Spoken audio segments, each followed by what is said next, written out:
করতে হবে, এসিসি অপসারণ করতে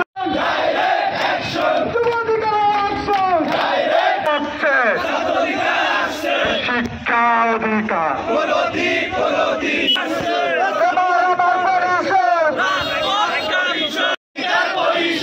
বাংলাদেশের ভবিষ্যৎ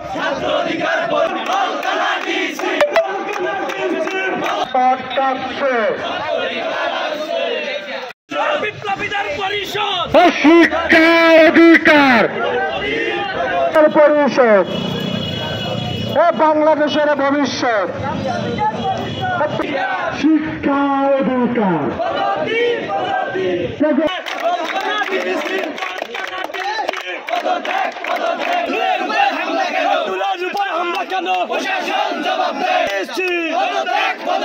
ছাত্রলীগের action direct action direct action ছাত্রলীগের অ্যাকশন ডাইরেক্ট অ্যাকশন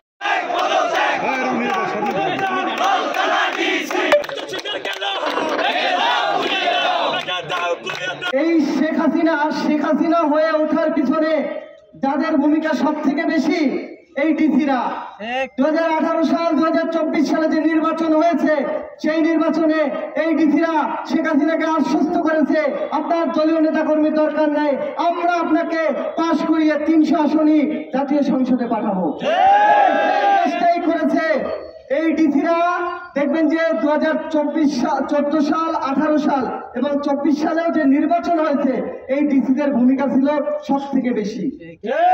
রাতের ভোট দিনের ভোট রাতে করে ফেলেছে, কিভাবে সম্ভব? প্রশাসনের কাছেই তো সব রাষ্ট্রযন্ত্র, এই প্রশাসন এই রাষ্ট্রযন্ত্র সবকিছু ব্যবহার হয়ে এই শেখ হাসিনাকে স্বৈরাচার করতে বাধ্য হয়েছে।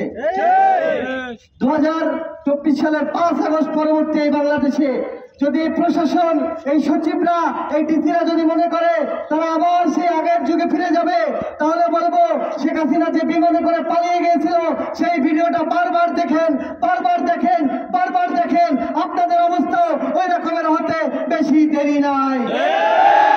সংগ্রামী নেতৃবৃন্দ, বিএনপি থেকে আপনারা জানেন যে 5 আগস্ট পরবর্তী দলীয় নেতাকর্মীদের শান্ত রাখার জন্য তারা জানতো গলাচিপা অশান্ত, তারা জানতো, এজন্যই বিপিনুর রহমান যখন তার এলাকায় আসে বিএনপি থেকে দেখবেন যে একটা চিঠি দেওয়া হয়েছিল। এই চিঠিকে উপেক্ষা করে কিন্তু উচ্ছৃঙ্খল নেতাকর্মী বিপিনুর রহমানের উপরে হামলা করার পরিকল্পনা করেছে, তাকে অবরুদ্ধ করে রেখেছে। সে অবরুদ্ধ থাকার পরে প্রশাসনকে ইনফর্ম করেছে যে আমাকে অবরুদ্ধ করে রেখেছে, আমরা এখন কি করব? যদি আমরা যেতাম আমাদের সেখানে হাজার হাজার নেতাকর্মী ছিল, আমরা যদি পাল্টা আক্রমণ করতাম সেখানে রক্তের বন্যা বয়ে যেত। কিন্তু আমরা চাই না এই 5 আগস্ট পরবর্তী বাংলাদেশে কোনো রক্তাক্ত হোক। ডিসিকে জানানোর পরে সেনাবাহিনীকে জানানোর পরে সেনাবাহিনী যখন ওখানে যায় এই ডিসির পক্ষ থেকে কোন রকমের সহযোগিতা সেখানে করা হয়নি। ডিসি ভেবেছে সে সহযোগিতা না করলে হয়তো বিপিনুর রহমান সেখান থেকে আসতে পারবে না। সে হয়তো ভুলে গেছে বাপেরও এই সেনাবাহিনীর ঊর্ধ্বতন কর্তৃপক্ষ তখন তাদেরকে অর্ডার দিয়ে বিপিনুর রহমানকে সহি সালামতে সে আবার গলাচিপা রেস্ট হাউসে গেছে। 5 আগস্ট পরবর্তী বাংলাদেশে এই দেশটা কারো কাছে ইজারা দেয়নি আমরা। এই ছাত্র আন্দোলনের যে স্পিড, এই স্পিডকে যারা ধারণ করতে পারবে না তাদেরকে প্রশাসনের কোনো লেভেলে আমরা চাই না। আমরা মাঝে মাঝে শুনি ছাত্র আন্দোলন করা বিভিন্ন ছাত্ররা যখন ডিসির কাছে যায় সে নানাভাবে তাদেরকে তুচ্ছ-তাচ্ছিল্য করে। এই পটুয়াখালীতে আওয়ামী লীগের কি লোকজন ছিল না? কতজন গ্রেপ্তার হয়েছে? প্রশাসন কি করে? প্রশাসনকে আঙ্গুল চুষে তাদেরকে এখন পর্যন্ত গ্রেপ্তার করতে পারেনি, তারা মুক্ত বাতাসে ঘুরে বেড়াচ্ছে, তাদের বিরুদ্ধে কোনো ব্যবস্থা নিতে পারেনি। এই দলকে না, এই ডিসির যদি পদত্যাগ না হয় আমরা দুর্বার আন্দোলন করে তুলব। ডিসির পদত্যাগ না হওয়া পর্যন্ত আমাদের আন্দোলন চলমান থাকবে।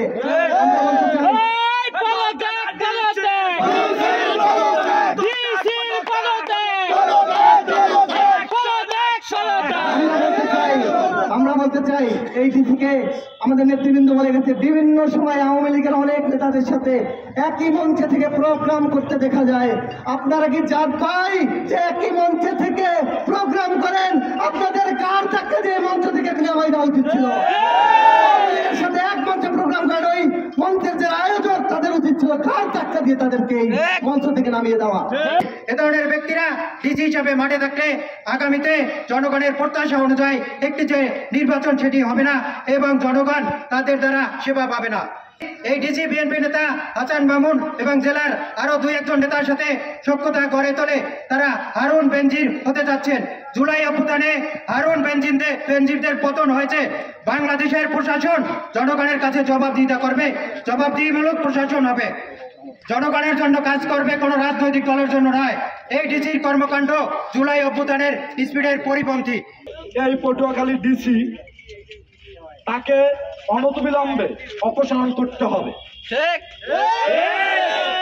অন্যথায় বাংলাদেশ ছাত্র অধিকার পরিষদ পটুয়াখালী জেলায় বিভিন্ন উপজেলায় বড় কর্মসূচি ঘোষণা করবে।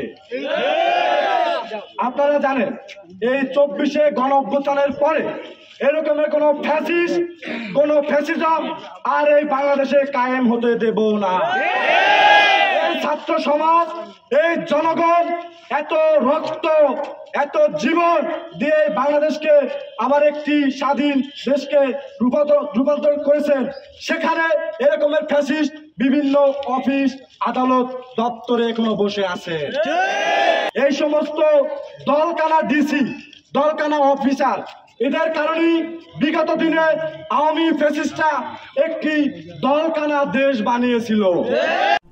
আমার নির্বাচনী এলাকা, আমি একটা রাজনৈতিক দলের প্রধান, এইখানে আমি একটা সংবাদ সম্মেলন করব। আমি যতদূর তথ্য পেয়েছি সেখানে ডিসি সাহেব, ওসি সাহেব এবং ইউনো সাহেব সহ এখানকার লোকাল প্রশাসনের উপরে ব্যাপক ধরনের চাপ তৈরি করতেছেন যে আমি যেন এখানে সংবাদ সম্মেলন না করতে পারি, কথা বলতে না পারে, আমার কোনো নেতাকর্মী যেন এখানে না আসে। প্রকারান্তে মনে হচ্ছে যে ডিসি আমার প্রতিপক্ষ হয়ে গেছে, এই পটুয়াখালীর ডিসি গণ অধিকার পরিষদের প্রতিপক্ষ হয়ে গেছে। তো আসলে কারণগুলো আমি খুঁজে পেলাম না যে ডিসির এরকম আচরণ কেন হবে। তো আমি পেছনের একটু ঘটনায় গিয়ে দেখলাম যে না, ডিসি সাহেব কিছুটা আমার প্রতি বৈরী আচরণ শুরু থেকেই করে আসছেন। তার মধ্যে গত রোজার ঈদে যখন আমরা পটুয়াখালী জেলার ইফতার প্রোগ্রাম আসি, সেই সময় আপনার সার্কিট হাউসের রুমে আমরা আলাপ করছিলাম। তিনি লোক পাঠিয়ে গোপনে ভিডিও করেছিলেন এবং সেই ভিডিও তিনি বিএনপির এই অঞ্চলের নেতা হাসান মামুনকে পাঠিয়েছিলেন। সেই ভিডিওটি আমিও আপনার পরিবেশ ও বন মন্ত্রণালয়ের দায়িত্বপ্রাপ্ত উপদেষ্টা জনাব সৈয়দা রেজওয়ানা হাসান, আপনার মন্ত্রিপরিষদ সচিব এবং আপনার আইন উপদেষ্টা আসিফ নজরুল সহ বেশ কয়েকজনকে পাঠিয়েছিলাম যে একজন ডিসি এইরকমের কর্মকাণ্ড করতে পারে কিনা। তো তারা আশ্বস্ত করেছিলেন যে ডিসির বিরুদ্ধে পদক্ষেপ নেওয়া হবে। অনেক ডিসির বিরুদ্ধে অভিযোগ আছে, কারণ আপনারা জানেন যে ডিসি নিয়োগেও বড় ধরনের একটা কেলেঙ্কারি হয়েছিল। মাঠ পর্যায়ে থেকে কোনো ডিসি কি সরায়নি, সেই কারণে তো তার বিরুদ্ধে ব্যবস্থা নেয়নি। কিন্তু এই ধরনের অপরাধ করার পরেও যদি ব্যবস্থা না নেওয়া হয়, সেটা প্রশাসনকে আরেকটা সুযোগ দেওয়া হবে, যেই প্রশাসনের মধ্যে দলবাজি চিন্তাভাবনা ঢুকে পড়বে। এবং আরেক বিএনপি নেতার সাথে মিলে এইখানে তিনি হারুন এবং বেনজিরদের ভূমিকা অবতীর্ণ হতে চাচ্ছেন এবং তিনি অনেকের সাথেই বলছেন যে রাজনীতি না করলে নির্বাচন করব প্রয়োজনে। তো আমি ডিসি সাহেবকে বলবো, আপনার যদি রাজনীতি করে এত খায়েশ থাকে, সরকারি চাকরিটা ছেড়ে আপনি রাজনীতি করেন। আর যদি এই পদে থাকেন তাহলে এই সমস্ত দলবাজি চেতনা মানসিকতা দেখাবেন না।